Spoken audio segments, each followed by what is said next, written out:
안녕하세요, 여러분. 오늘 저희가 함께 살펴볼 내용은 2025년 6월 13일, 바로 지금 캐나다의 주요 동향입니다. 네, 안녕하세요. 한국과의 관계부터 이민, 경제, 또 사회 이슈까지 여러분께 직접 영향을 줄 수 있는 핵심 정보들만 모아서 깊이 파고들어 보겠습니다. 여러분. 네, 캐나다가 지금 여러 면에서 중요한 변화를 겪고 있습니다. 좀 복잡할 수 있는 정보들 속에서 가장 중요한 맥락을 짚어드리려고 해요. 특히 한인사회 구성원 여러분께 실질적으로 도움이 될 만한 내용 위주로요. 맞습니다. 그런 부분들을 좀 더 강조해서 살펴보겠습니다. 좋습니다. 그럼 먼저 좀 긍정적인 소식부터 시작할까요? 한국과 캐나다 관계가 눈에 띄게 좋아지고 있다고요? 네, 맞아요. 특히 창조 산업 분야에서요. 캐나다 대표단이 한국에 가서 320건이 넘는 비즈니스 미팅을 했다고 하죠. 와, 320건이요? 대단하네요. 파트너십도 많이 맺었다고 들었습니다. 그렇습니다. 이게 마침 2024-2025 한캐 상호 문화 교류의 해랑 맞물려서 단순한 문화 교류를 넘어서는 거죠. 실질적인 경제 협력으로 이어지고 있다는 게 중요합니다. 경제 협력뿐만 아니라 다른 분야도 있나요? 네, 있습니다. 더 나아가서 한국 방산 기업들이 캐나다에 잠수함이나 장갑차 같은 걸 제안했어요. 규모가 한 2천억 달러 이상 된다고 하는데요. 2천억 달러요? 국방 분야 협력 가능성도 상당히 커지는 거네요. 그렇죠. 이게 또 캐나다가 무기 구매처를 좀 다변화하려는 움직임하고도 관련이 있어 보입니다. 전통적인 관계에서 좀 벗어나려는 시도랄까요? 흥미롭네요. 관계나 이렇게 깊어지는데 다른 한편으로 캐나다 이민 문턱은 좀 높아지는 분위기인 것 같아요. 아, 네. 그 부분도 중요합니다. 특히 임시거주자의 유지 신분, 메인테인드 스테이러스 정책이 강화됐다는 소식이 있던데요. 이건 정말 신경 써야 할 변화 같은데요. 네, 맞습니다. 아주 중요해요. 예전에는 서류가 좀 미비해도 심사 기간 동안은 합법적으로 체류할 수 있었잖아요. 그게 이제 유지신분 혜택이었는데 네, 그랬죠. 이제는 사소한 서류 미비로 신청서가 거절되면 그 혜택을 잃을 수 있게 된 겁니다. 불이익이 커진 거죠. 아, 그렇군요. 서류 준비를 정말 철저히 해야겠네요. 유학생 관련해서도 변경이 있다고요? 네, 유학생도요. 학교, 그러니까 DLI를 변경하려면 이제 대부분 새로운 학습 허가를 받아야 합니다. 절차가 좀 더 까다로워진 거죠. 그렇군요. 그리고 캐나다 정부가 2027년까지 영주권자 목표치를 점진적으로 줄인다고 다시 한번 확인했어요. 아, 목표치 축소요? 그럼 전반적으로 경쟁이 더 치열해지겠네요. 네, 아무래도 그렇죠. 그래서 준비를 더 철저히 하셔야 합니다. 엑스프레스 엔트리는 계속 특정 직군 위주로 뽑고 있고요. 최근엔 의료나 사회 서비스 쪽이었죠. 네. 그리고 주정부 프로그램도 변동성이 커요. 예를 들어 퀘벡주는 PEQ 일부를 잠정 중단하기도 했고요. 계속 주시해야 합니다. 알겠습니다. 이민 정책 변화는 정말 중요한 부분이니까요. 자, 그럼 국내 정책으로 넘어가 볼까요? 주정부 간 무역장벽 철폐 법안 빌 C-5 이게 논란이라고요? 네, 맞습니다. 이게 좀 뜨거운 감자예요. 취지는 캐나다 내 주들끼리 물품 이동을 더 자유롭게 해서 경제 효율성을 높이자는 건데요. 취지는 좋아 보이는데 왜 논란이죠? 반대 목소리가 만만치 않습니다. 캐나다 암협회 같은 곳에서는 이 법안 때문에 오히려 각 주의 보건이나 안전, 환경 기준이 약화될 수 있다고 우려해요. 기준 약화요? 구체적으로 어떤 우려인가요?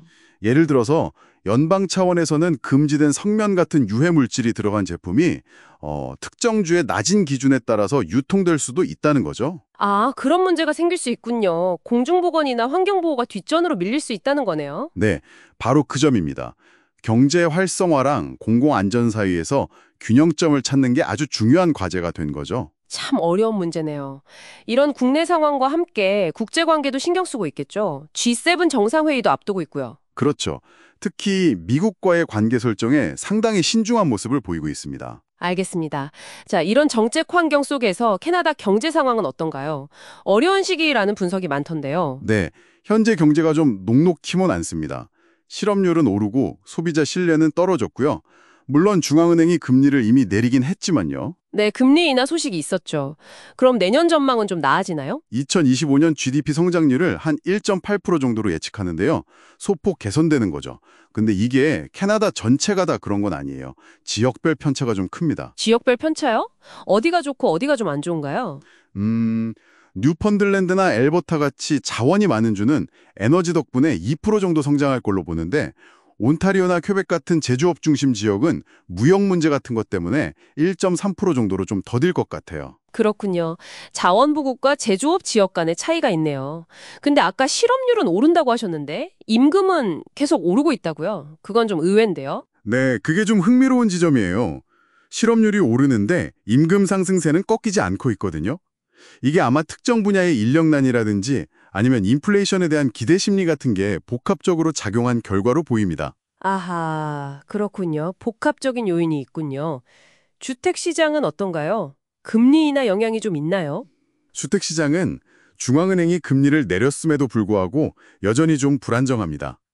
올해 착공은 줄었지만 내년 주거 투자는 다시 회복될 거라는 예측도 있긴 해요. 그래도 회복 전망은 있군요. 네.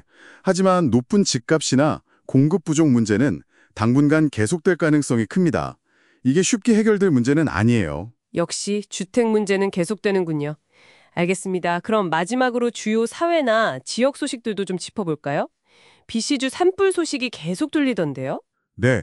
BC주는 지금 대형 산불 때문에 계속 어려운 상황이고요. 또 메트로 밴쿠버 쪽에서는 헬스 엔젤스 집회 관련해서 경찰 경고도 있었습니다. 안전에 유의해야 할 소식이죠. 네, 정말 안전이 중요하죠. 좀 어두운 소식인데 긍정적인 움직임도 있겠죠? 그럼요. 그런 우려 속에서도 공동체를 위한 노력들은 계속되고 있습니다. 온타리오 기술대학에서는 어르신들 대상으로 온라인 사기 예방 교육을 하고 있고요. 아, 그거 정말 필요한 교육이네요. 네. 그리고 BC주에서는 원주민 단체랑 전문가들이 힘을 합쳐서 원주민들의 금융 역량 강화를 위한 MOU를 체결하기도 했습니다.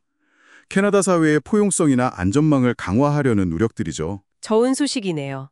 아, 그리고 이케아 리콜 소식도 있었죠? 네, 맞아요. 특정 마늘 압착기에서 금속 조각이 나올 수 있다고 해서 리콜 조치가 내려졌습니다.